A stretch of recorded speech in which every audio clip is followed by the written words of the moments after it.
¿Sabías que Barrabás era un criminal famoso que había llevado a cabo robos, revueltas y asesinatos y que pudo haber pertenecido a una de las bandas rurales de criminales que deambulaban por el campo? Los bandidos eran populares entre las personas del pueblo porque a menudo atacaban a los ricos y acosaban al gobierno romano, dos tipos de personas que las masas despreciaban.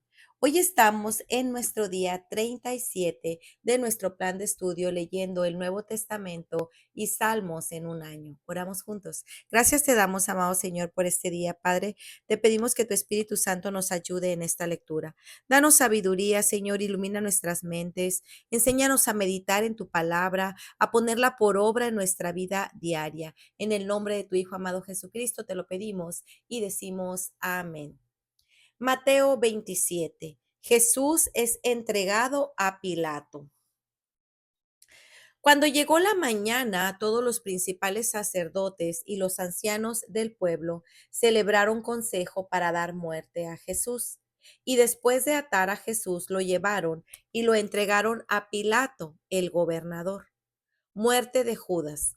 Entonces Judas, el que lo había entregado, viendo que Jesús había sido condenado, sintió remordimiento y devolvió las 30 monedas de plata, 30 siclos, 432 gramos de plata, a los principales sacerdotes y a los ancianos. He pecado entregando sangre inocente, dijo Judas. ¿A nosotros qué? Allá tú, dijeron ellos. Y arrojando las monedas de plata en el santuario, Judas se marchó y fue y se ahorcó. Los principales sacerdotes tomaron las monedas de plata y dijeron, no es lícito ponerlas en el tesoro del templo, puesto que es precio de sangre. Y después de discutirlo, compraron con ellas el campo del alfarero para sepultura de los extranjeros. Por eso ese campo se llama campo de sangre hasta el día de hoy.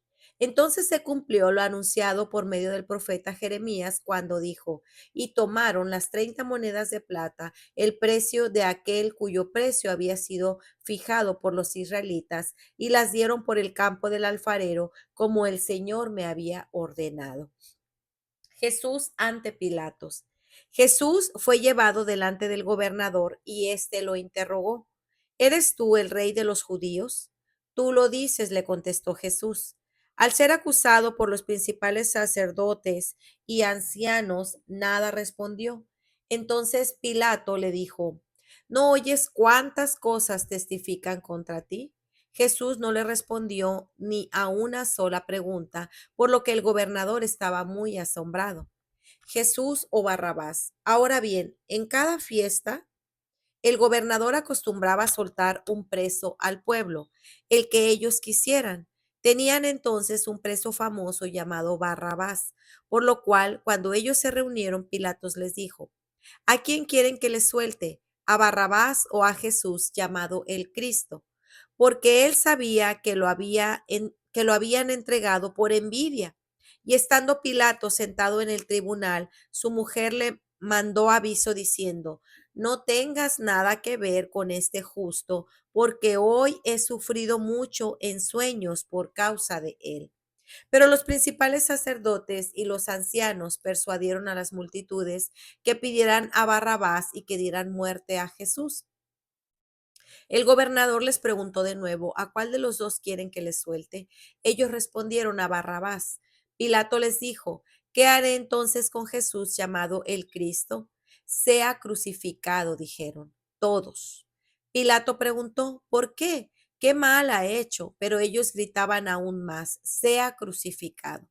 Viendo Pilato que no conseguía nada, sino que más bien se estaba formando un tumulto, tomó agua y se lavó las manos delante de la multitud diciendo, soy inocente de la sangre de este justo. Allá ustedes.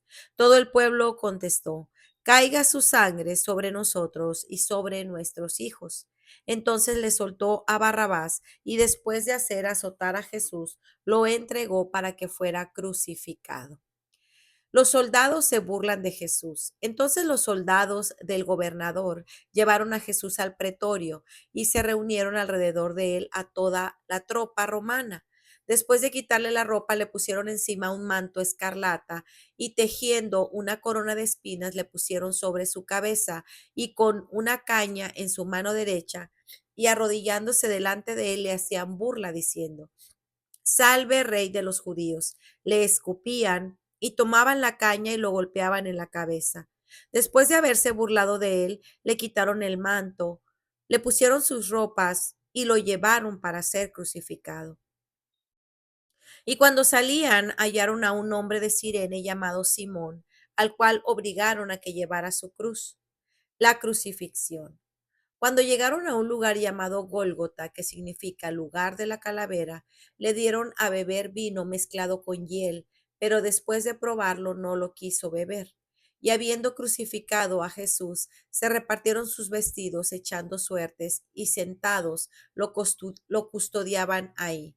Pusieron sobre su cabeza la acusación contra él que decía: Este es Jesús, el rey de los judíos. Entonces, fueron crucificados con él dos ladrones, uno a la derecha y el otro a la izquierda. Los que pasaban lo injuriaban, meneando la cabeza y diciendo: Tú que destruyes el templo en 3 días y en 3 días lo reedificas, sálvate a ti mismo. Si tú eres el Hijo de Dios, desciende de la cruz. De igual manera, también los principales sacerdotes, junto con los escribas y los ancianos, burlándose de él, decían a otros, a otro salvó, a él mismo no puede salvarse. Rey de Israel es, que baje ahora de la cruz y creeremos en él. En Dios confía, que lo libre, ahora si él lo quiere, porque ha dicho: Yo soy el Hijo de Dios. En la misma forma lo injuriaban también los ladrones que habían sido crucificados con él. Muerte de Jesús. Desde la hora sexta hubo oscuridad sobre toda la tierra hasta la hora novena. Y alrededor de la hora novena Jesús exclamó a gran voz diciendo: Elí, Elí, lama sabactani.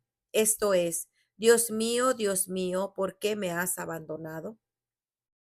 Algunos de los que estaban ahí al oírlo decían: Este llama a Elías.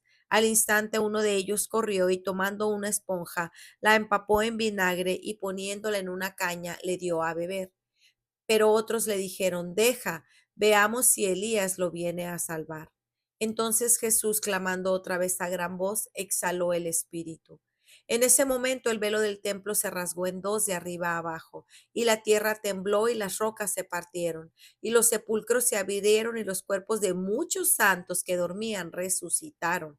Y saliendo de los sepulcros, después de la resurrección de Jesús, entraron en la ciudad santa y se aparecieron a muchos. El centurión y los que estaban con él custodiando a Jesús, cuando vieron el terremoto y las cosas que sucedían, se asustaron mucho y dijeron: En verdad, este era hijo de Dios. Y muchas mujeres que habían seguido a Jesús desde Galilea para servirle, estaban ahí mirando de lejos. Entre ellas estaba María Magdalena, María la madre de Jacobo y de José, y la madre de los hijos de Zebedeo. Sepultura de Jesús. Al atardecer vino un hombre rico de Arimatea llamado José, que también se había convertido en discípulo de Jesús. Este se presentó a Pilato y le pidió el cuerpo de Jesús. Entonces Pilato ordenó que se lo entregaran. Tomando José el cuerpo, lo envolvió en un lienzo limpio de lino y lo puso en su propio sepulcro nuevo que él había excavado en la roca. Después de rodar una piedra grande a la entrada del sepulcro, se fue. María Magdalena estaba ahí y la otra María sentadas frente al sepulcro. Guardias en la tumba. Al día siguiente, que es el día después de la preparación, se reunieron ante Pilato los principales sacerdotes y los fariseos y le dijeron: Señor, nos acordamos que cuando aquel engañador aún vivía, dijo: Después de 3 días resucitaré.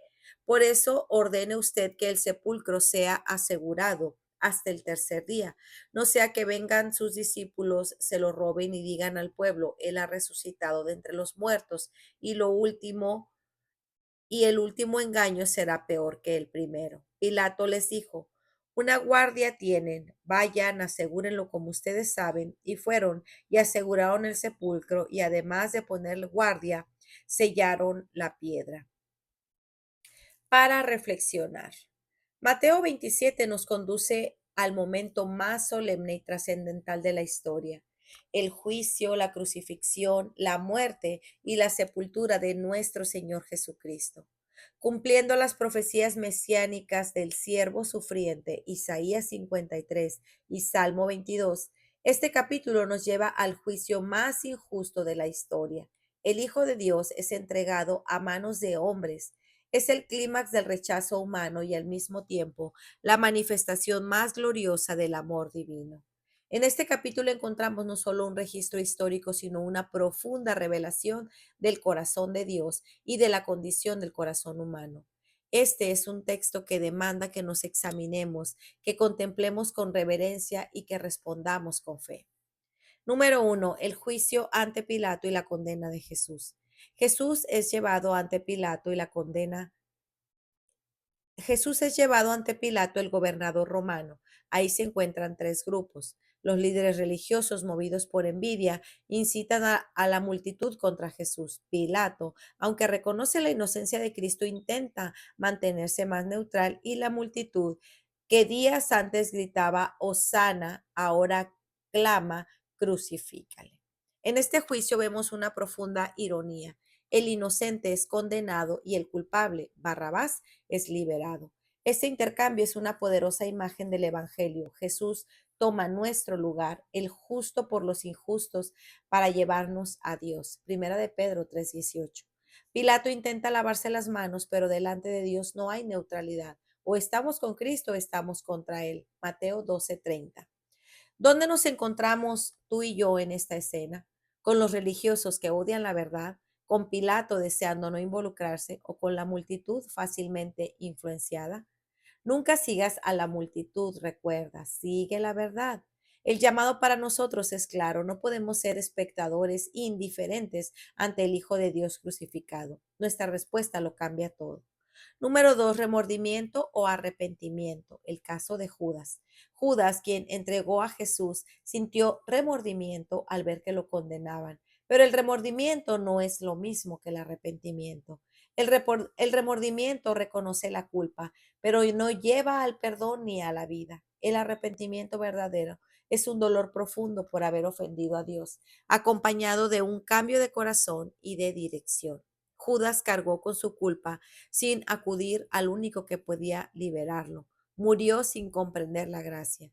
Nosotros cuando entendemos el Evangelio podemos confesar, arrepentirnos y ser restaurados.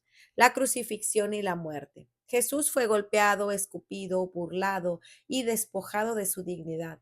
Los soldados lo desnudaron, lo coronaron de espinas y lo clavaron en una cruz en el Gólgota. Estudios indican que lo crucificaron completamente desnudo, como símbolo máximo de humillación. Pero todo esto lo hizo por el gozo puesto delante de él. Hebreos 12:2. Ese gozo somos nosotros, los redimidos por su sangre. Mientras colgaba en la cruz, no se defendió, no abrió su boca, no huyó del sufrimiento. Jesús nos modela cómo sufrir con propósito. Como dice Isaías 53:10, fue voluntad del Padre quebrantarlo. La cruz no fue un accidente, no fue un plan, fue un plan eterno de redención para nosotros. ¿Estamos dispuestos a beber la copa que Dios tenga para cada uno de nosotros? Muchas veces queremos la gloria sin la cruz, el fruto sin la poda, el cielo sin la renuncia. Pero Dios exalta al que se humilla. Filipenses 2:5 al 11. Número 4. Signos sobrenaturales y sepultura. Cuando Jesús entregó su espíritu ocurrieron eventos asombrosos. Tinieblas cubrieron la tierra por 3 horas. El velo del templo se rasgó de arriba abajo. La tierra tembló. Sepulcros se abrieron y muchos santos resucitaron. Un centurión romano exclamó, en verdad, este era el Hijo de Dios. Este testimonio final no viene de un discípulo ni de un judío, sino de un gentil, un soldado que había presenciado muchas muertes, pero ninguna como esta. El universo respondió ante la muerte de su creador. ¿Y nosotros respondemos con la misma fe y adoración? Jesús fue sepultado en la tumba de un hombre rico, cumpliendo otra profecía, Isaías 53:9. Las mujeres que lo amaban observaban con atención a dónde fue puesto, preparando su regreso para después del día de reposo. El rey fue puesto en una tumba, pero no permanecería ahí. Algunas aplicaciones. La envidia destruye y distorsiona. Pilato sabía que los líderes religiosos entregaron a Jesús por envidia. Como mujeres y como hombres debemos vigilar nuestro corazón. La envidia es un pecado silencioso que puede arraigarse muy fácilmente en nuestras mentes y corazones. ¿Dónde has visto manifestaciones de envidia en tu vida? ¿Cómo puedes combatirla con contentamiento y gratitud? La incredulidad se burla de lo que no entiende. Los que se burlaban de Jesús decían, a otro salvó, a él mismo no puede salvarse. Qué ironía, precisamente porque no se salvó a sí mismo, pudo salvarnos a cada uno de nosotros.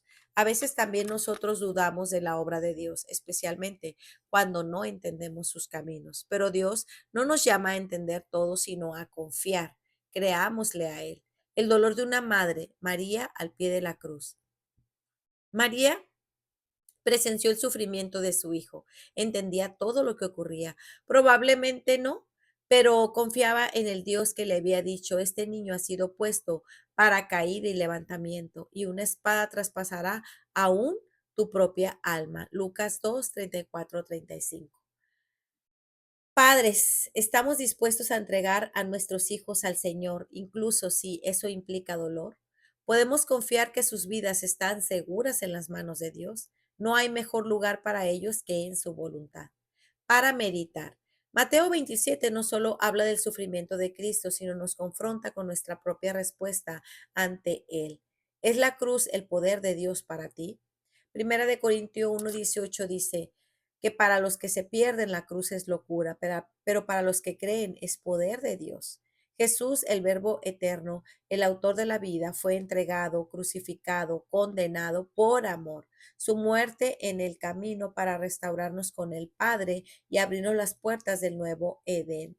¿Estás listo para seguirle? ¿Estás dispuesto a entregar por aquel todo lo que dio por ti? Pues muy bien, amigos, este ha sido nuestro día 37. Nos vemos el día de mañana. Que el Señor les bendiga grandemente. Hasta pronto. Bendiciones.